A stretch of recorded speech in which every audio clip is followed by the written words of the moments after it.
Puji nama Tuhan. Berdasarkan pertanyaan dari Pak Jaya, bahwa kenapa ada yang berbahasa roh, kenapa ada yang tidak dari umat Kristiani. Baik, kita belajar dulu tentang amanat agung dari Matius pasal 28 ayatnya yang ke-19. Karena itu pergilah, jadikanlah semua bangsa muridku dan baptislah mereka dalam nama Bapa dan Anak dan Roh Kudus. Nah, ini ayat sebenarnya ditujukan untuk para rasul, bukan ditujukan kepada kita yang ada di sini. Kenapa?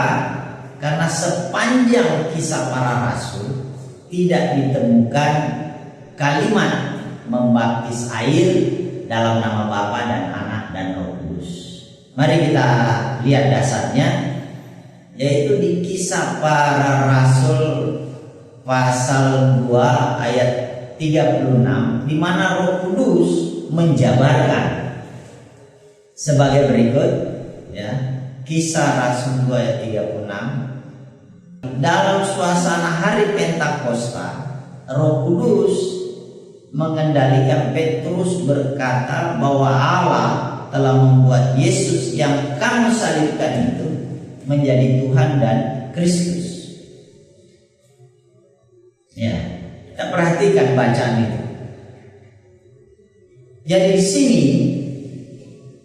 jelas sekali bahwa Roh Kudus mengajar atau mengingatkan atau menjelaskan kepada Petrus bahwa untuk membaptis dengan air itu digunakanlah nama Tuhan Yesus atau Yesus Kristus. Ini yang dijelaskan Rasul Petrus di ayat 37 ketika terjadi dialog. Ya, kita lihat atau mungkin bisa dibacakan di situ. Kisah 2 ayat 37, ayat 37 dan 38. Dengar.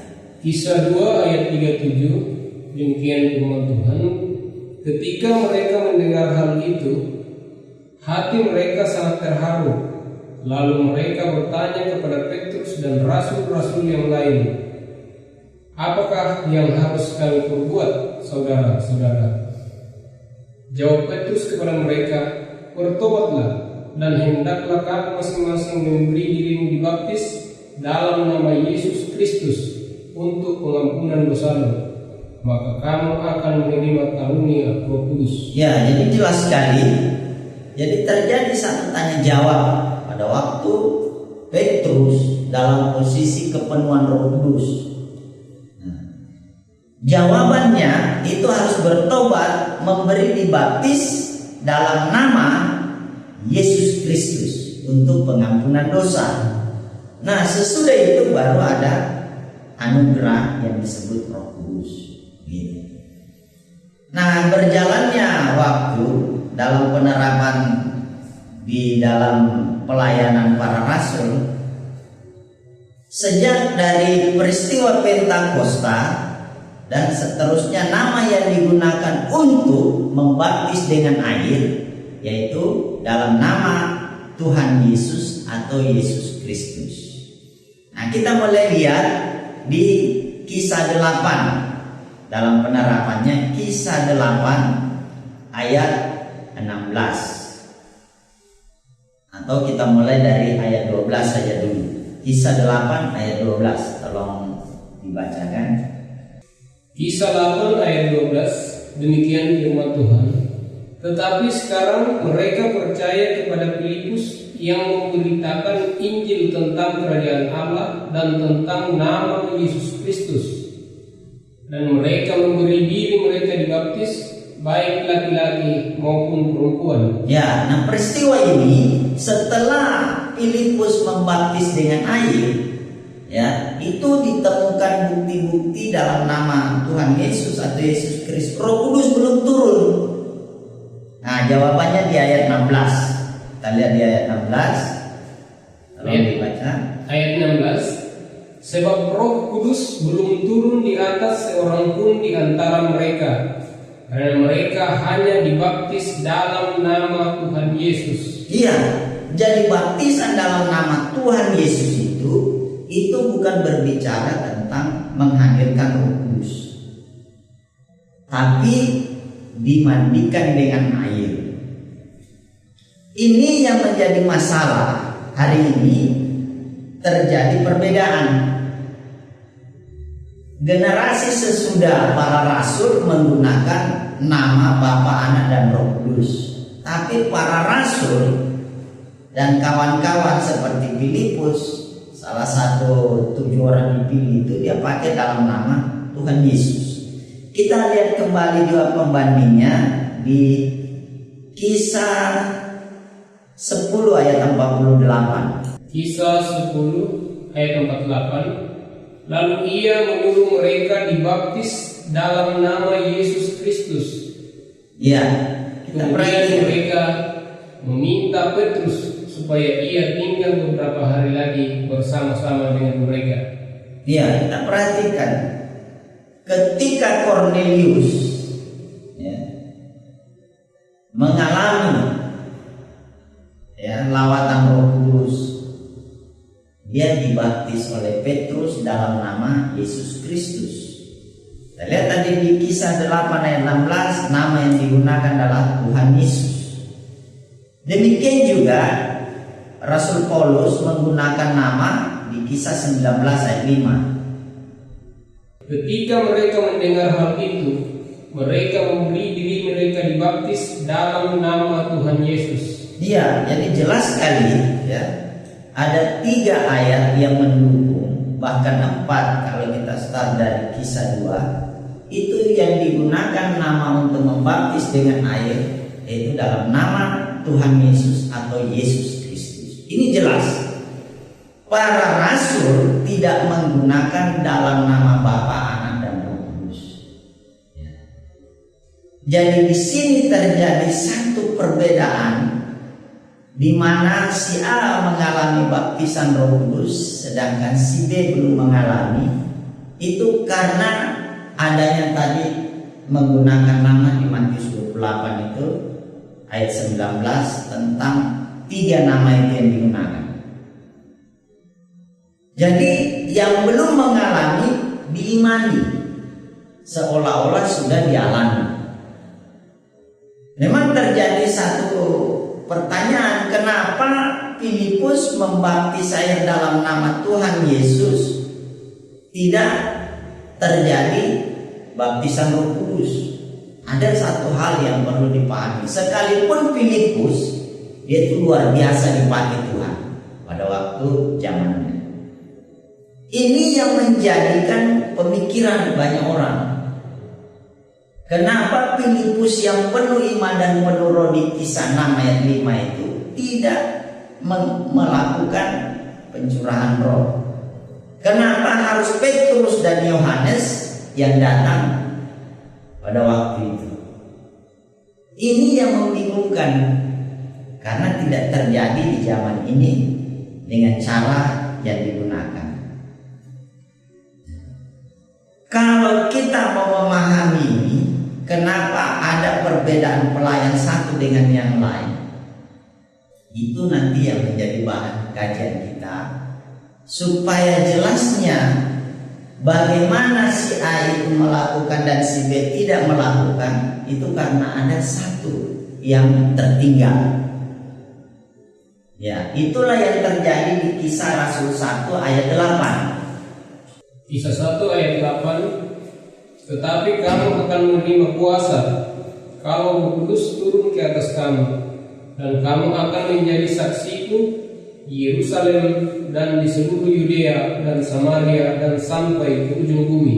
Ya, itu jawabannya. Jadi ada satu proses lagi setelah orang mengalami baptisan roh, Yohanes 20 ayat 22 di sini. Setelah para rasul itu mengalami di sini dihembuskan, coba Yohanes 20 ayat 22 itu. Yohanes 20 ayat 22. Dan sesudah berkata demikian, ia mengembusi mereka dan berkata, "Terimalah Roh Kudus." Iya. Jadi Roh Kudus yang diterima itu dalam bentuk hembusan, dia baru sampai di dalam hati. Kisah 1 tadi adalah menjelaskan dia ada di sini. Itulah yang disebut dunamin. Jadi harus ya bahasa roh atau baptisan roh itu dengan tanda bahasa roh tidak cukup.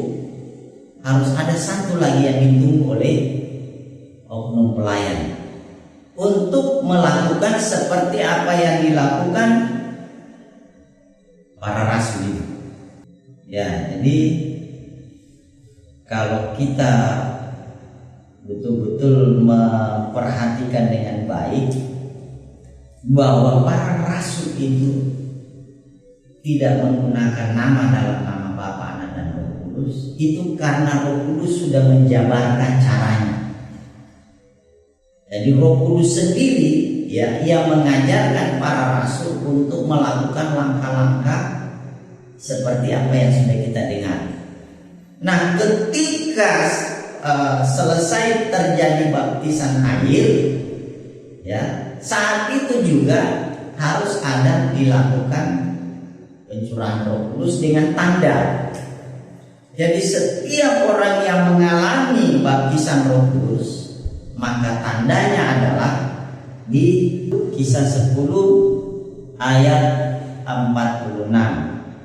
Sebab mereka mendengar orang-orang berkata-kata dalam bahasa roh dan memuliakan Allah. Lalu kata Petrus, ya, jadi kita harus mendengar orang itu sudah mengalami berkata-kata dalam bahasa roh dan memuliakan Allah, baru kita tahu bahwa orang itu sudah menerima Roh Kudus. Ya. Makanya di ayat 45 itu ditegaskan, dan semua orang percaya dari golongan bersunat yang menyertai Petrus tercengang-cengang karena melihat bahwa karunia Roh Kudus dicurahkan ke atas bangsa-bangsa lain juga. Jelas kan? Bangsa lain. Kita lagi bandingkan lagi di Kisah Rasul 19 ayat 6. Dan ketika Paulus menumpangkan tangan atas mereka, turunlah Roh Kudus ke atas mereka, dan mulailah mereka berkata-kata dalam bahasa roh dan bernubuat. Iya.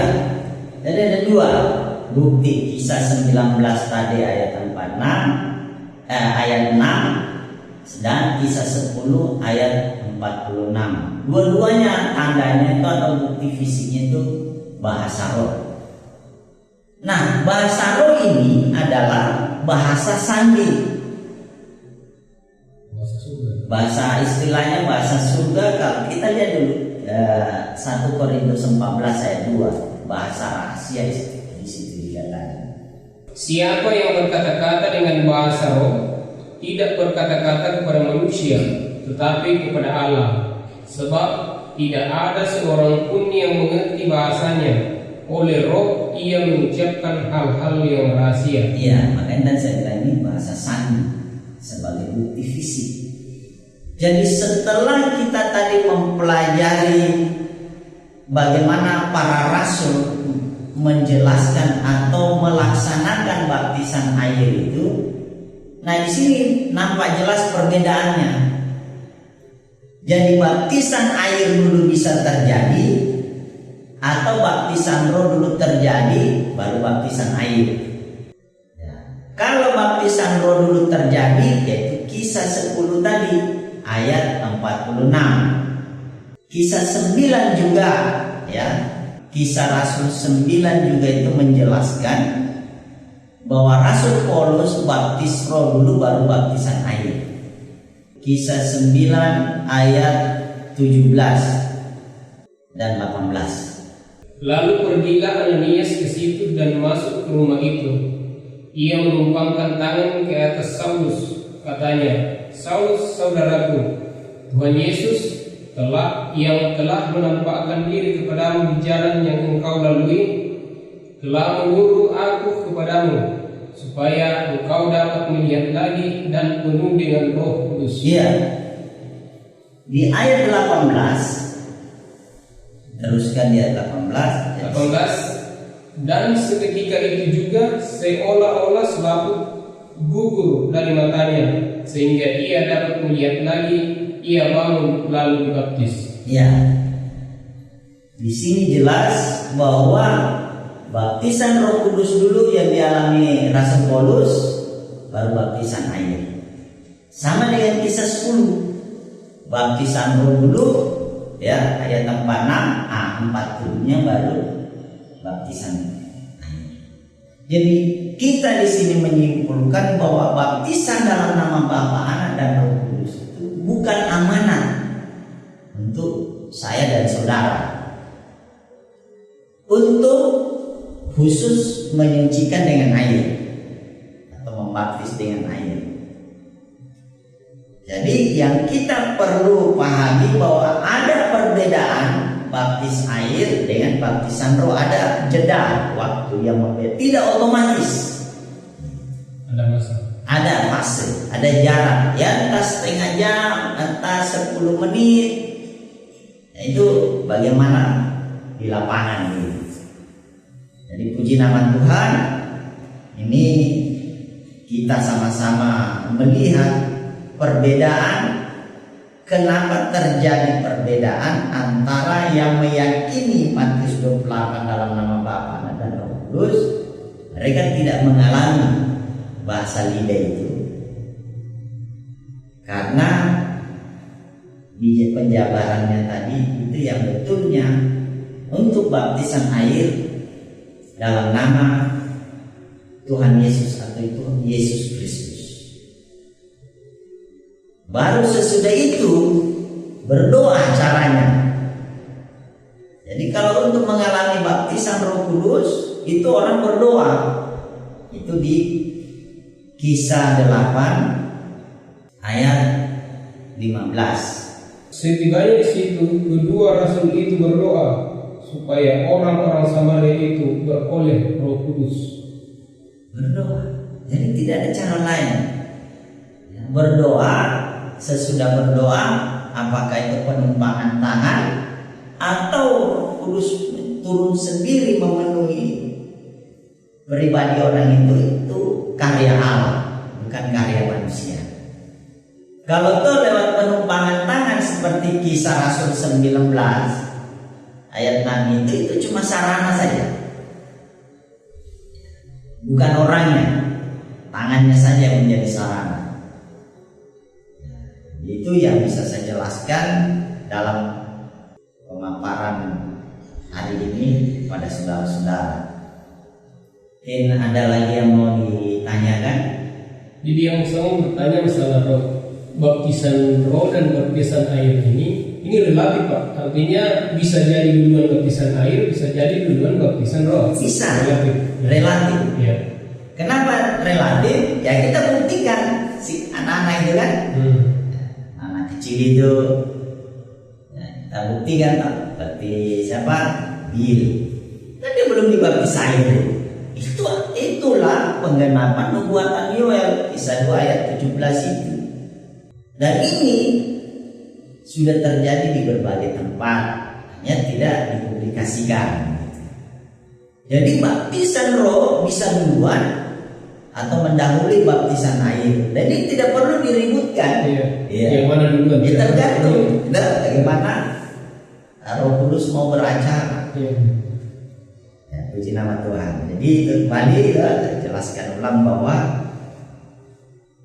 membaptis dalam nama Bapa, Anak, dan Roh Kudus, Matius 28 itu bukan amanat agung sebagaimana yang sudah dipastikan mendahulu kita.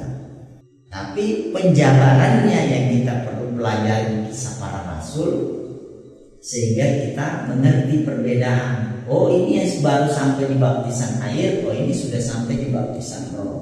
Nah, untuk melewati baptisan roh itu tadi ada lagi namanya baptisan api. Nah, ini nanti proses berikutnya kita pelajari. Puji nama Tuhan. Mungkin itu yang bisa saya sampaikan kepada kawan-kawan. Kalau masih ada yang mau ditanyakan, satu. Ya, mungkin saya bertanya ya. Ya. Oke, tadi harus ada tanda fisik kalau misalnya kita sudah kena baptisan roh, yaitu berkata-kata. Nah, bagaimana kita mengindikasi bahwa dia itu betul-betul terkena baptisan roh, ataukah cuman hanya sekedar berkata-kata saja yang kita tidak pahami, seperti yang Pak Nusa tadi bilang bahasa sandi begitu. Kita sebagai orang awam tidak bisa mengindikasikan bahwa ini dia sudah terkena baptisan roh, ataukah memang bagaimana begitu. Ya, puji nama Tuhan. Jadi kalau kita awam, makanya diperlukan namanya karunia pembeda roh atau karunia penafsir. Jadi manifestasi roh seperti Korintus 12 ayat 8 sampai 10 itu sebenarnya itu memang perlu dikembangkan. Tapi kalau seorang pelayan yang sudah tahu melayani, pasti dia tahu betul bahwa ini tidak dibuat-buat, karena memang harus diuji, diperiksa. Bahkan kalau baptisan air itu ada tanggalnya, baptisan Roh Kudus juga kasih tanggal kelahiran. Ya, supaya apa? Ada pertumbuhan roh yang terukur. Itu yang sekarang tidak terjadi, hanya baptisan air ada tanggalnya, sedangkan tidak terukur kehidupannya. Sesudah baptis air, jatuh bangun, tidak ada pengawasan. Sama dengan juga baptisan roh, diukur pertumbuhannya, ya, manifestasinya atau wujud nyata dari roh yang ada di dalam diri orang itu, bagaimana kehidupannya. Ini terukur. Nah, sesudah terukur itu atau dalam proses perjalanan waktu, dia juga harus dimuridkan untuk menghadapi baptisan api. Matius 3 ayat 11. Nah, ini Matius 3 ayat 11. Mungkin dia tahu bacakan supaya lebih kita mendengar. Aku membaptis kamu dengan air sebagai tanda pertobatan, tetapi Ia yang datang kemudian daripadaku lebih berkuasa daripadaku, dan aku tidak layak melepaskan kasutnya. Ia akan membaptis kamu dengan Roh Kudus dan dengan api. Ya, puji nama Tuhan. Jadi ini menjadi persoalan kita, baptisan api itu bagaimana? Bagaimana cara melewatinya? Tidak puas hanya dibaptis Roh Kudus. Makanya orang yang sudah mengalami baptisan Roh Kudus itu perlu waspada, karena Roh Kudus sendiri akan memurnikan orang itu, ya, di padang gurun. Jadi berbicara tentang baptisan api di sini, hambanya berarti suatu pergumulan, proses pemurnian yang seperti dialami Tuhan Yesus di Matius 4 ayatnya yang ke-1, ayat pertama, Matius 4 ayat 1. Maka Yesus dibawa oleh Roh ke padang gurun untuk dicobai iblis. Iya, jadi demikian juga di Lukas 4 ayat 1. Yesus yang penuh dengan Roh Kudus kembali dari sungai Yordan, lalu dibawa oleh Roh Kudus ke padang gurun. Ya, ini yang banyak masalah bagi orang-orang yang sudah mengalami baptisan roh. Ini harus dipersiapkan supaya terukur menjadi Galatia 5 ayat 22 itu, buah-buah itu. Tetapi buah roh ialah kasih, sukacita, damai sejahtera, kesabaran, kemurahan, kebaikan, kesetiaan, kelemah lembutan, penguasaan diri. Tidak ada hukum yang menentang hal-hal itu. Iya, ini yang dituntut banyak orang. Baptisan roh itu katanya penuh roh, kehidupannya tidak sesuai dengan buah itu. Itu karena adanya baptisan api. Proses. Ya, proses ini yang harus dipersiapkan dulu, dilewati dengan baik, supaya kita tidak jadi batu sandungan. Itulah baptisan api. Puji nama Tuhan. Semoga ini nanti bisa bermanfaat untuk kita semua. Berarti saya sebagai orang awam ini, Pendeta mau bertanya. Ya. Berarti berbicara kan tentang api artinya pembakaran, bukan dibakar secara ini ya. Iya. Artinya dengan pemikiran secara ini, artinya baptisan api itu turun semacam Bukan api. bukan api Bukan api nyata. tapi berbicara tentang baptisan api adalah suatu pergumulan persoalan setelah kita dibaptis Roh Kudus. Roh Kudus. Iya. Kita akan mengalami begitu persoalan. Iya. Nah itu kan dilihat di dalam proses baptisan api itu kita akan dituntun untuk memilih cari makan dengan cara duniawi atau caranya Tuhan. Itu kan begitu gambarannya itu. Lukas 4, Matius 4.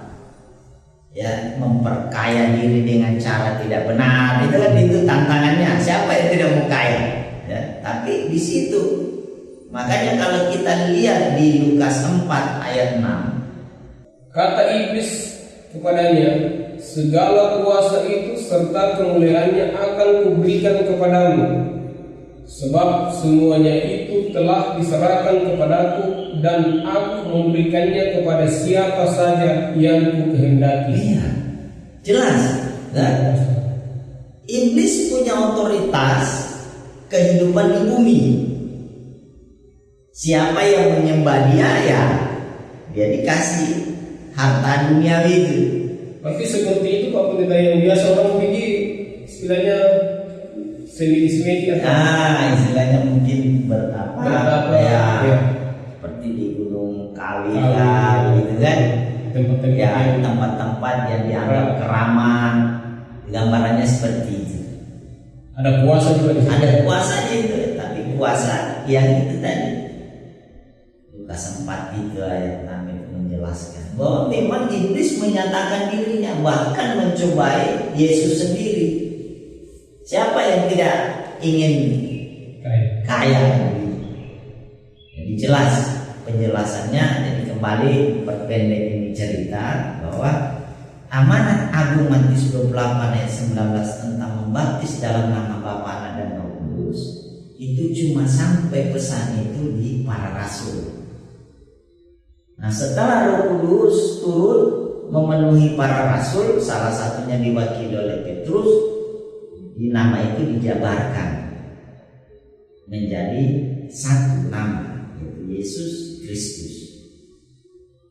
Tidak menggunakan nama Bapa, Anak dan Roh. Bukan, ya. Ini yang menjadi faktor penghambat sebenarnya. Kenapa ada yang mengalami